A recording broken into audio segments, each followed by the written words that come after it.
Hello everyone, this is Defense Politics Asia. Quick update. On this strike on the Yavoriv military base. So this military base is actually on the close to the border of Poland and Ukraine, and it's on the west side of Lviv. And if you this is actually used formally by the international peacekeeping or just NATO to train Ukrainian troops. This is actually like the military base. And the missile strike from Russia seems to be hitting this area. So it's not this area because based on the photos that I've seen, the roof is actually this color, the greenish bluish color. So I believe the strike is actually here rather than on this side. So according to the Lviv regional administration, they say that the result of the morning strike on the Yavoriv training ground, 35 people were killed and 134 were injured. So I believe this could be the training ground. Maybe this is range and maybe just training territory. Looks like it. So a lot of people killed and a lot of people is actually injured. According to I actually deleted the text, but I think to the Ukrainian source, I think it's around 20, 20. They say 20 rockets, so it could be a massive strike here.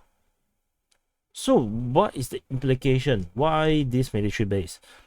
So apparently this military base at Lviv is where they train and onboard. This Lviv is actually here. Is where they train and onboard all the foreign fighters. The foreign fighters are all sent here, and maybe they give them the equipment and maybe basic training in case they do not have.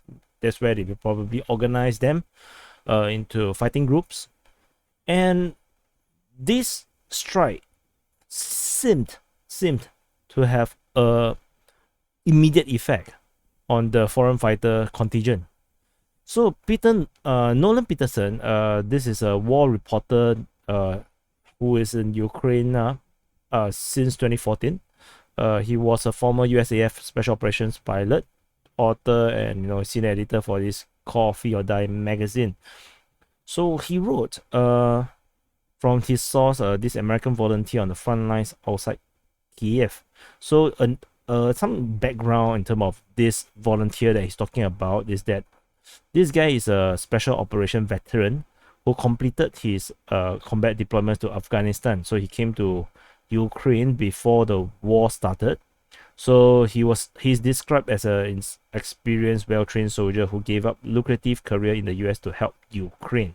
So this is the things this guy say, and I can tell you before I start, it is being milked by the Russian propaganda.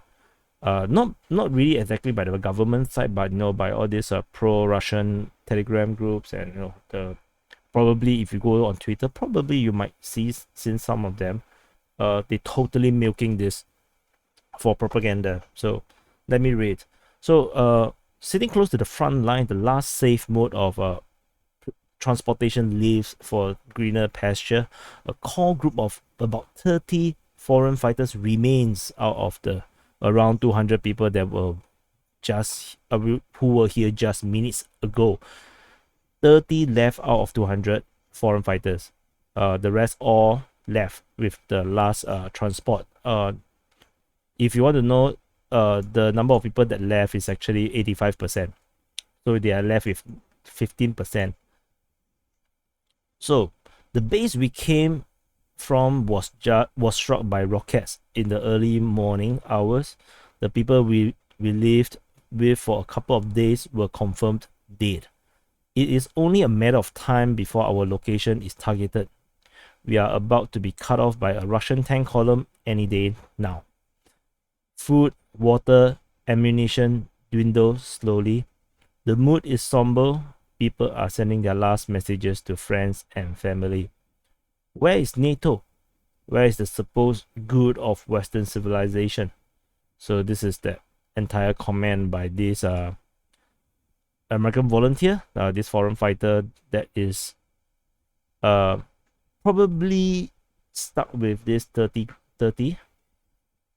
From the way this is phrased, looks like he's dead. He's one of the 30, and this is quite stark because you're talking about like 85% of the foreign fighters immediately give up upon hearing that the people they have met just maybe days ago had so days ago, right? Yeah, they leave with for a couple of days. So and because if you're talking about from leave to travel all the way to Kyiv, this is gonna take some time. So they probably were there, a few days ago, and then they have been staying with some of these other foreign fighters that were actually at the base, at the training center, and then they are dead, and suddenly 85% of them just decided to quit and go home. So how credible is this story? I mean, it's up to you. It's this guy, I think, or is it this? Which face is it? I can't recognize with the lack of beard. So this guy. So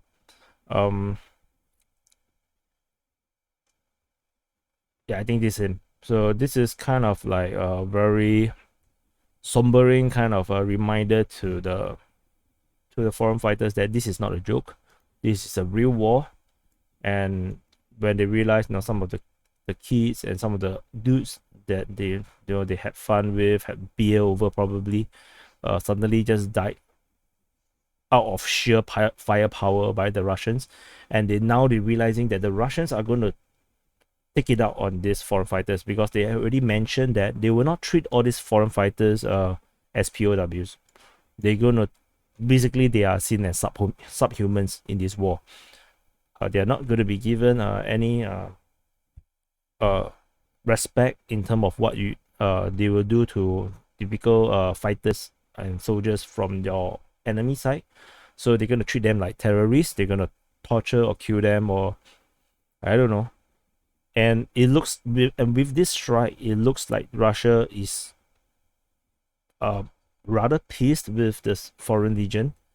They probably see this as a foreign interference, and then they make a huge message out of this. They're sending a huge message to all the foreign fighters that the Russians is going to take them out, like specifically. You can see how far this is. To hit this part, I think Poland probably have some cold sweat. How close this missiles actually came to their borders, and the Russians are willing to strike it. So I think this message kind of like shock all these foreign fighters. So 85% just left. I would, because of this story, it seems that I will start monitoring a bit of this foreign fighters information. I know that there are some of them in Kharkiv already. Not sure what is their status, but yeah, this is just a quick update in terms of this strike and what is the consequence, because typically I'm not very interested in this kind of missile strikes, but this was a little weird.